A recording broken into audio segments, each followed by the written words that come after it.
নতুন ধর একটা ম্যাজিক দেখাতে চলেছি। ম্যাজিকটা হচ্ছে বলটা উপরে আপনি উপরে ভাসবে।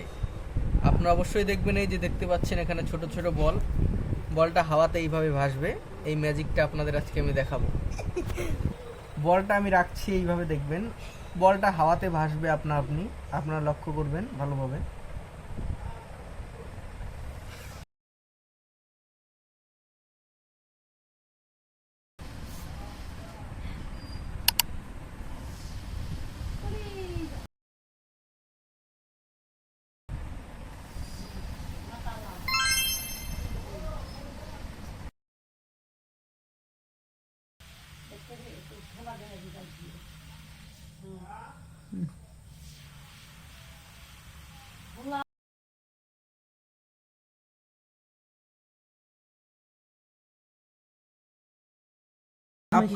আপনারা দেখতে পেলেন বলটা কিভাবে ভাসছে। এখন আমি আপনাদের বলটা 2 ফুট হাইটে তুলে দেখাবো।